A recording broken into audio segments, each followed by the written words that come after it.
Hello and welcome to my series where I'm guiding you through the Mark Levine jazz piano book.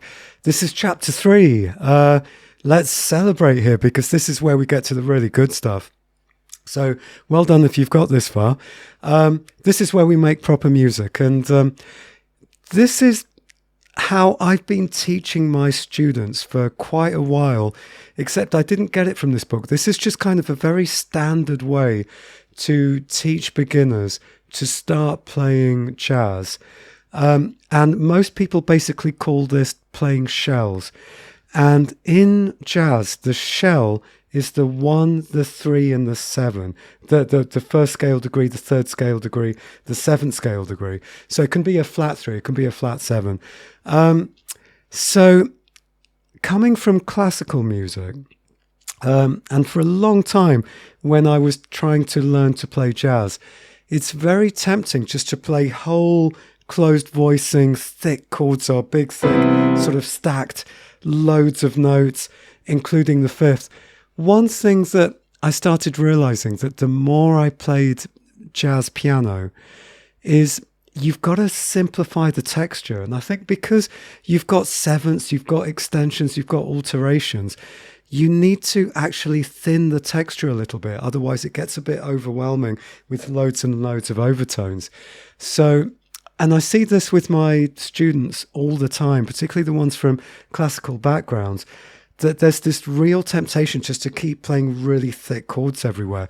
So the first thing is that when you play a shell, if you're 5, if you're fit, and every time I say a number, just assume I mean scale degree.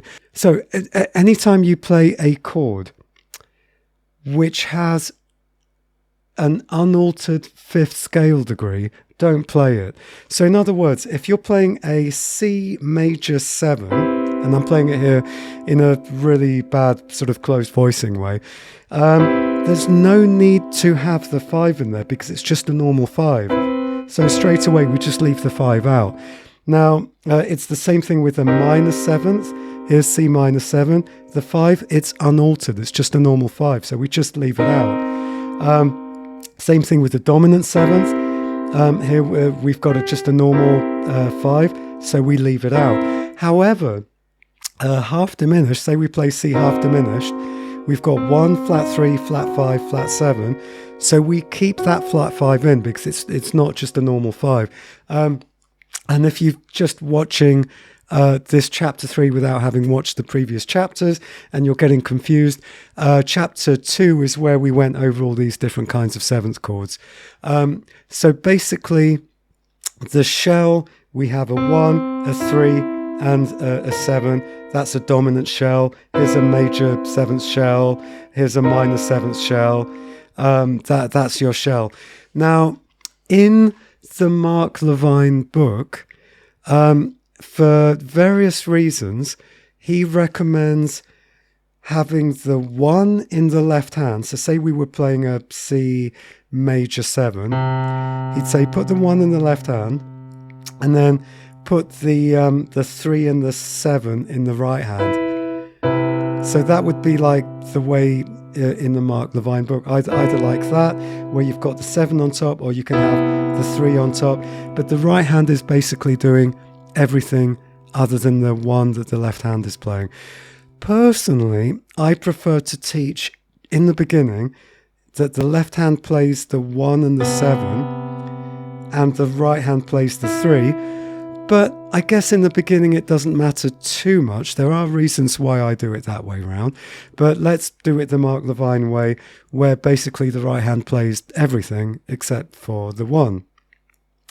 So basically, he's reviewing the rules. A major 7th chord, there's a major 3rd and a major 7th. Like I explained in the previous chapters, I would recommend just forget about that. A major 7th chord is 1, 3, 5, 7. A minor 7th chord is 1, flat 3, 5, flat 7. A dominant 7th is 1, 3, 5, flat 7. Again, there'll be a link in the description below where you can download a sheet that has all these definitions in them.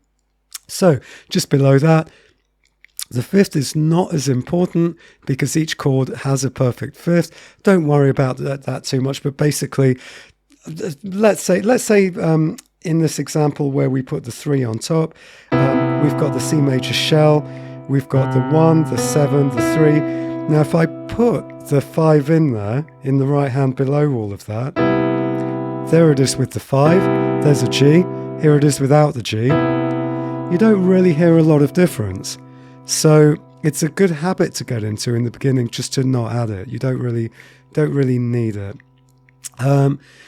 It does explain that using these particular 3-note voicings enables you to play with a maximum of smoothness or good voice leading. That is the reason to have everything except the 1 in the right hand. So the way that they demonstrate it here, at the bottom of page 17, let's say that you're playing the D minor 7. So you've got the 1 in the left hand, flat 3, and the flat 7. Then yes, if you then stick to this system, it is then possible to go to the dominant 7s, G dominant 7s, where, and what voice leading is, it's like basically, voice leading is pretend that each individual note, let's go back to our D minor 7, let's pretend each individual note is one singer in a choir. So let's say that we don't have tenors in this choir, so we've got bass, alto, and soprano. Well, when you go to the next chord, you want the least amount of movement for each voice. So the alto in the next chord is still singing the same note. The bass is going dum dum. The alto is da dum, singing the same note, and the soprano is going da dum. And then to go from G dominant 7 to C major 7, then the bass goes dum dum, and the alto goes da dum, and the soprano stays on the same note. So this is voice leading. Voice leading means everything is going horizontally, everything is moving as little as possible, as opposed to if I just played something like that is very bad voice leading, because everything is jumping around. The more voice leading that you have, the better you are going to sound. So that's basically what it's explaining in that page. And that's one very important reason why it's good to have the 3 and the 7 in the right hand. So at this point, it then suggests that you might want to practice this in every single key. And if you do play that in all the different keys, that is an exercise really, really worth doing, rather than the practice tips at the end of the previous chapter, which basically was saying, go through all 12 keys saying the 2, 5, 1 chords aloud. No, don't bother with that. Just do what it's suggesting here and play those in all the different keys. I think that's a little bit ambitious at this stage. I wouldn't jump straight into that. I would basically just shelve that, carry on going through the chapter and come back to that later when it's a little bit less daunting. Then it shows you this lead sheet of Just Friends. And this is nice because it actually tells you what to do for this, and in the following page actually shows you what you should be doing. I think it's a bit weird, if you ask me, just to do that without playing the melody as well. But, you know, you can do that. It's not how I start my students. I start my students by straight away putting the melody on top. But you do get to that later on. So basically the lead sheet is on page 19. Page 20 is basically this example of where it talks you through, just play the chords without the melody. I don't know about that. You know, even like relatively complete beginners, in my experience, are okay jumping to what it shows on page 21, which is an example of how you play it, including the melody. But don't go there. Don't go to page 21. See if you can read the lead sheet that's on page 19 with the melody on top. And bear in mind that the melody note is always on top. You don't want anything higher than your melody note. So let me just talk you through a couple of these. It starts with G7. So the 1 in the left hand, 1's G. Then, oh, by the way, just something really quickly. When you're looking at fake books and real books, something that's quite annoying is that the key signature only appears on the first line. Here, you've got the key signature repeated on every line. That's great. But in most fake books and real books, you only get that key signature on the first line. It's really annoying because you need to remember that actually it should be there on every single line. So that key signature, and this can confuse people, that key signature is only for your melody. The chords ignore that key signature because the chords are dictated by the note at the bottom, which is basically, it says G7. Well, that's your note at the bottom. And so, for example, here, G dominant 7, because remember, anytime you say 7 in the beginning, I want you to get in the habit of saying dominant. So G dominant 7 has a flat 7. And the way that I get my beginners to think about this, because in the beginning, you might not know your complete scale. You might not know your complete major scale. But all my students know their pentascales, which are the first 5 notes of the scale. Now, to know what the 7 is, I keep begging my students, begging and nagging, don't count all the way up from 1. It's really simple to know where 7 is. Just find 7 up here, and just go down 1 semitone or a half step if you're American.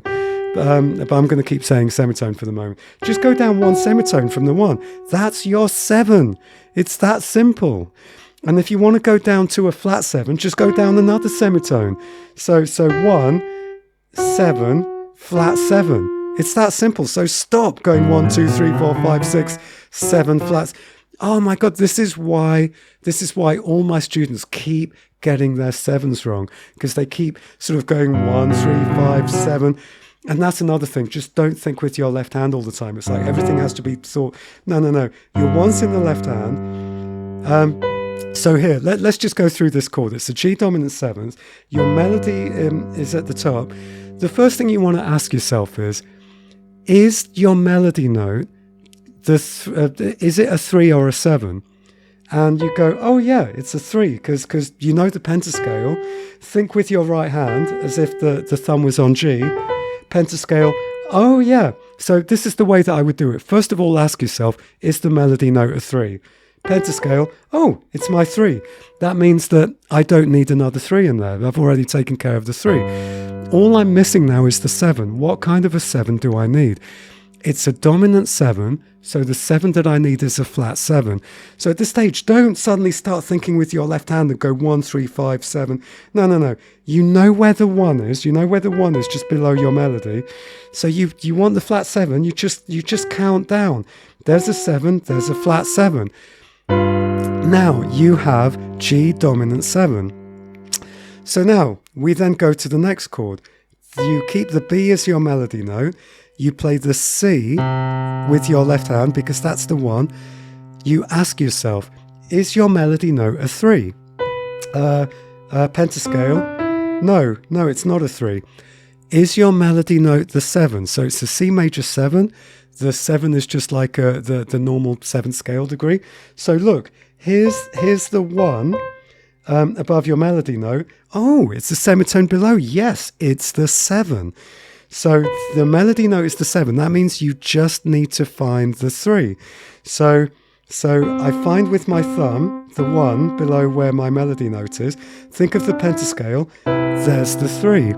So if I go back again, we've got...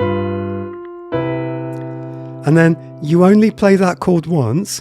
Maybe you stick your pedal down. Sometimes you'll need to stick the pedal down to do this. You keep on playing the melody. Well, and that can all be in the pedal.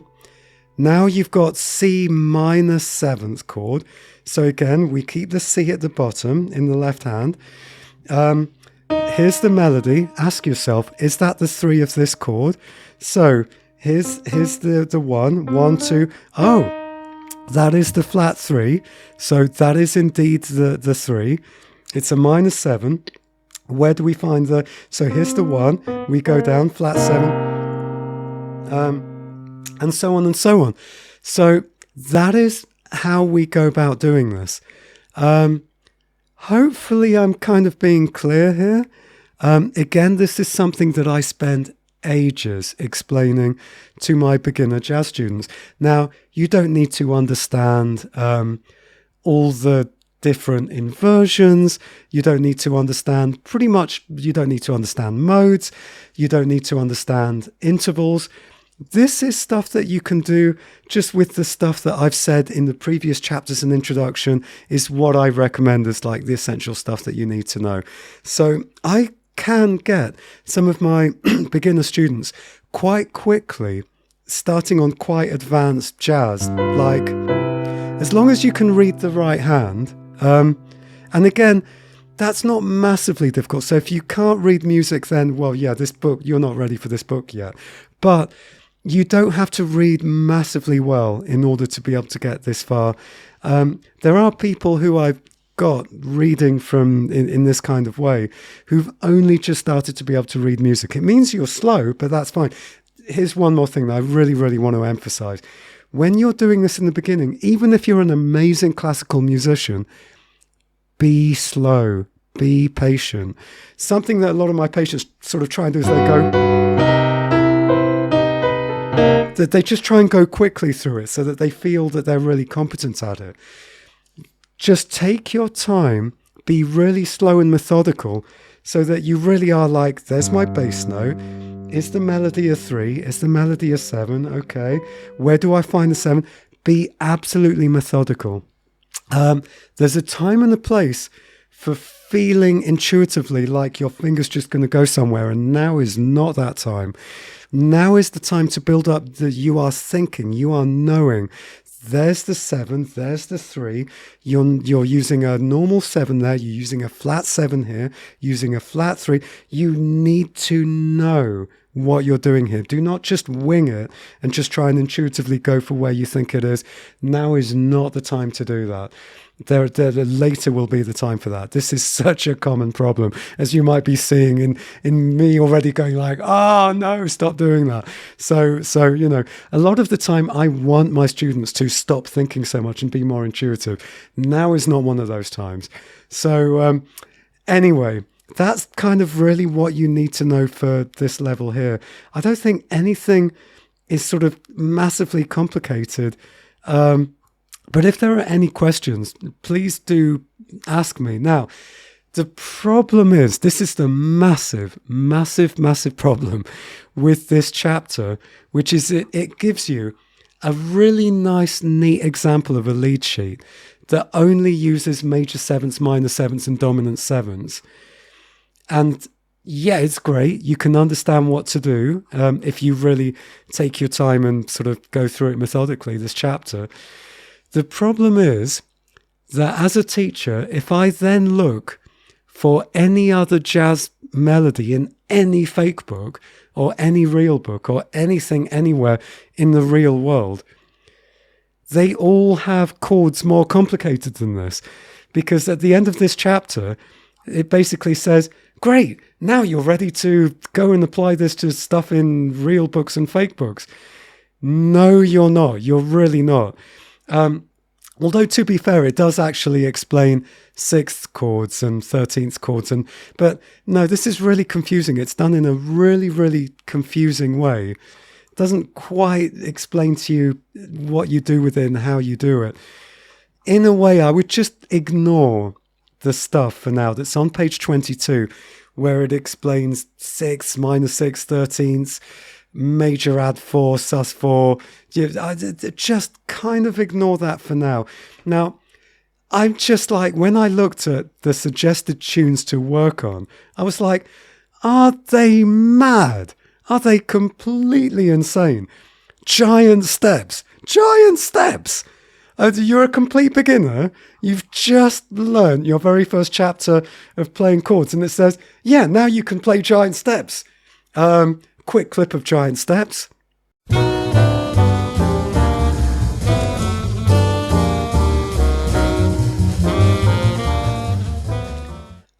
No.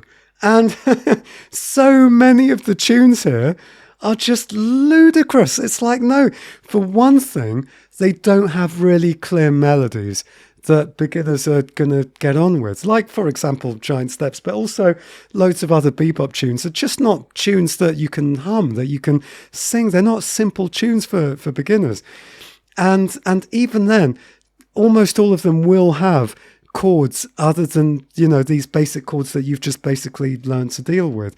So basically, this is where it helps to have a good teacher to suggest tunes that are appropriate. So here's one suggestion. Now, in an earlier chapter where I was, basically guiding you in earlier videos for earlier chapters, I did say that I didn't like their choice of books. But I do think that at this stage where you're trying to keep it really simple, the Real Book Volume 1 is probably a good one, because it does have like really oversimplified chord choices, which is one reason why I don't like it. But at this stage, there's one song that I recommend for beginners, All the Things You Are, from Real Book Volume 1. The Girl from Ipanema is probably a good one from the Real Book 1. How High the Moon, it starts to get a little bit more complicated. But let's start with All the Things You Are. And I'm just going to open that up and have a look at that. So here we are. We've got All the Things You Are in the Real Book Volume 1. So if we go from the beginning, we've gone F minor 7. And again, we've got different terminology in this book. In this terminology, it uses minus instead of the flat sign. It spells out MAJ7 instead of major 7. I don't think there's that many changes. Notice the key signature for flats only on the first line, but it does apply to every single line. So just going a little bit quicker. No, let me guide you through it. Here's the melody. F in the left hand. Is the melody note a 3? Yes, it is. So then we need to find a flat 7. There's the flat 7. The next chord, here's the melody note. Here's the bass note in the left hand. Is the melody note a 3? Yes, it is. That means we need a flat 7 below it. There it is. So now we've got an E flat dominant 7th. Here's the melody. Here's the bass. Is the melody a 3? Oh, yes, it is. This is one reason why it's good for beginners. So we just need a flat 7 below the melody. Now, next chord. Here's the melody. It's an A flat major 7. Here's the bass. Is the melody a 3? No, it isn't. Is the melody a 7? Yes, it is. Because there's the 1, so it's a 7. So it means we need the 3 below it. So pentascale, A flat, 1, 2, 3, there it is. And so on and so on and so on. And it's a great tune for beginners. It's lovely. Now, if you go through here, you're going to suddenly find at some point a chord that you don't know what on earth that is. So this second line from the bottom, the last bar, you're going to see there's an E dominant 7 sharp 9. In this particular tune, don't worry about it. Your melody note is the sharp 9. I'm going to get to this in future videos, but something that you're going to need to bear in mind, I'm not going to tell you why, that's going to come later, but something that will help you. 9 equals 2, 11 equals 4, 13 equals 6. So in other words, 1, 3, 5, 7, 9. 9 is just 2. 11 is 4, 13 is 6. So a sharp 9 is a little bit like a flat 3. Basically, don't think about it too much, but let's look at this bar. Let's look at this last bar of the second line from the bottom. You've got this melody note. We're going to put an E in the left hand as the bass note. Now, is the melody note a 3? Not really. It is a flat 3. It is a flat 3, 1, 2, flat 3. But if you look at what the chord is, it's an E dominant 7. An E dominant 7 doesn't have a flat 3. which means that your melody note is not the 3, it is the sharp 9. It's the 2 sharpened. Don't worry about that too much. That's really to be explained another time. But what you do need to know is you need a 3 underneath your melody note. So the 3 is here, 1, 2, 3. So you've got your 3, and then it's a dominant 7, so you need a flat 7 below your melody note. So that's what it is. So if I go from the beginning of the line, this is the second line from the bottom, I'm going from the beginning of that line. And now I'm going to go for minor 7. And bearing in mind that we still have 4 flats, very annoyingly. And then we have A flat major 7. So we have, and then we have this. There's one more chord. There is a C augmented dominant 7th. If you count from the last line, so we've got the last line is 1, 1, 2, 3, 4. So if we take the 4th line from the bottom, the last bar, you'll see something that says C plus 7. Plus can mean augmented. It's an augmented dominant 7th, which means you have an augmented triad, which if you remember is 1, 3, and sharp 5. And it's a dominant 7, so you need your flat 7. So you've got 1, 3, sharp 5, flat 7. So because your 5 is now altered, you need to include that sharp 5. So let's take it from the chord before. Don't forget, don't forget you've got your 4 flats, but it gives you a flat here anyway. It's a bit confusing here because it gives you an A flat and then tells you it's an E major 7. So really it sort of should be like a G sharp, but let's not worry about that too much. So here's the melody note. Here's the E bass note in the left hand. Is your melody note a 3? Well, even though it doesn't really look like it because it says A flat, it is because it's the same note as G sharp. So you have your 3 in the right hand, which means that you then need your 7. So there's your 1, there's your 7 just below it, there's your E major 7, and then you want C augmented dominant 7th. So here's your melody note, which you're holding on to, it's tied, it's your A flat. C in the left hand. Is your melody note a 3? No. Is your melody note a 7? No. But is your melody note the other alteration, the sharp 5? Yes, it is. So you actually don't need to worry about the sharp 5. It's what your melody note is. So very similarly to the chord that we were looking at just before, which is an E dominant 7 sharp 9, in a way you don't really need to worry about the sharp 9 in that because it's just your melody note. Here, you don't need to worry about the sharp 5 of the augmented quality because it's just your melody note. So all you need to do is just add the flat 7 and the 3. So going from before it, we've got E major 7. So you've got this going to this. So, yeah, basically, almost every single thing that you're going to want to work through in any real book or fake book is going to require that you know more than your 3 7th chords. Minor 7th, major 7th, dominant 7th.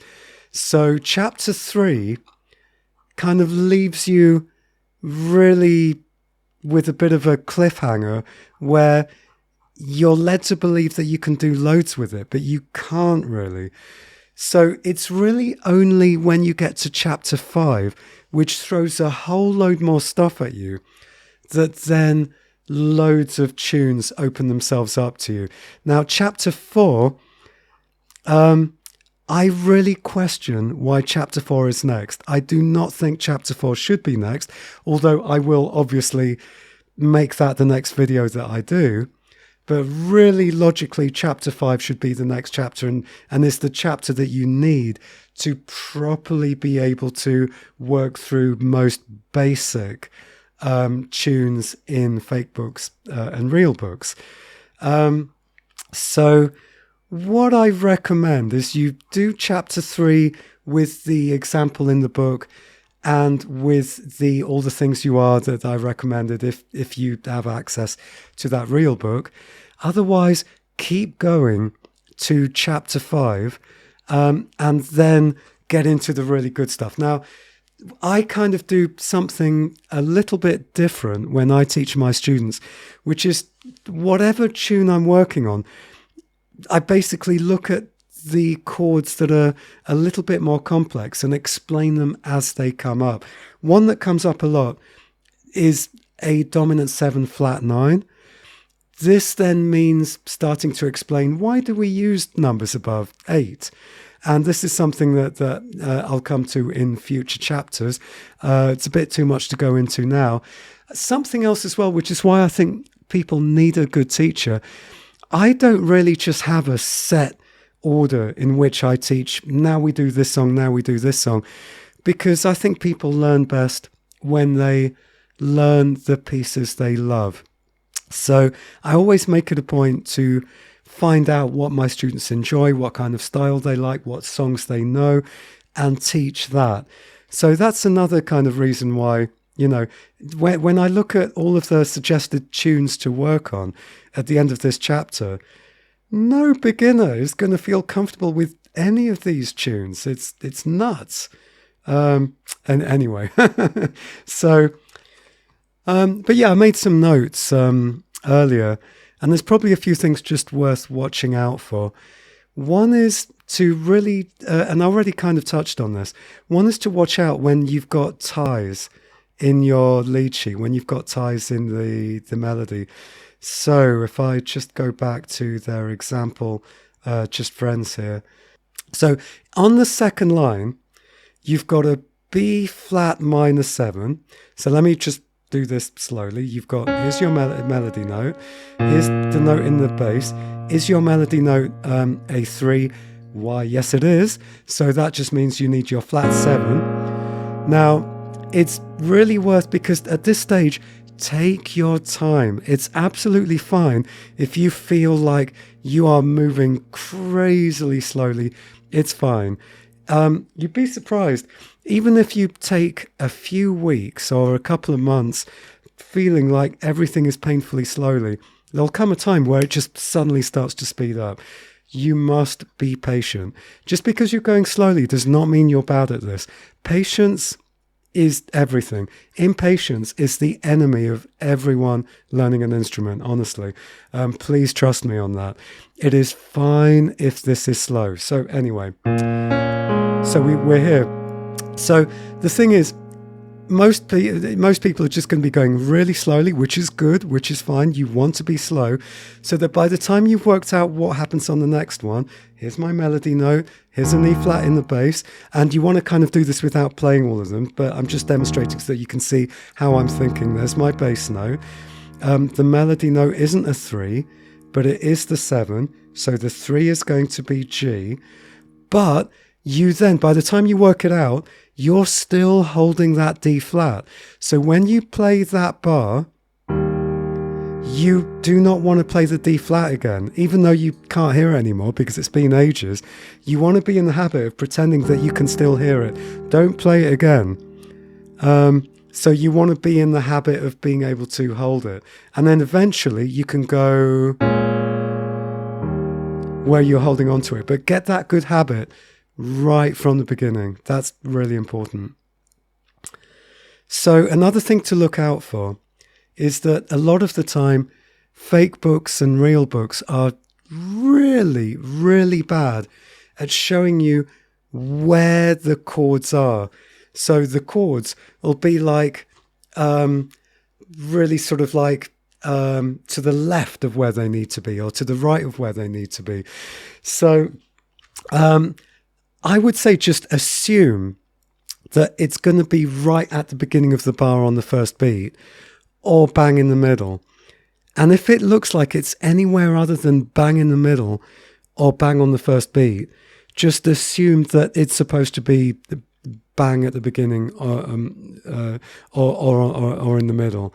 And then my other point here, like I've already explained, make sure you work out every single scale degree of every note that you're playing. Don't wing it. Don't use your ear. That comes later, once you've got in the habit of absolutely knowing the scale degree of every single thing that you're doing.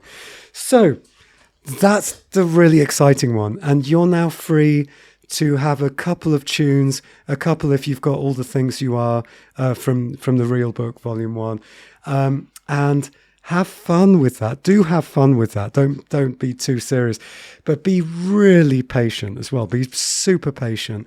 And then chapter 4 is next. Yeah, I don't think it's all that important, but we'll cover it. And then chapter 5, that's really where all the good stuff is. This is the most important lesson. And then you're going to pretty much be able to play most beginners' tunes. So, see you at the next one. Happy practicing. Goodbye.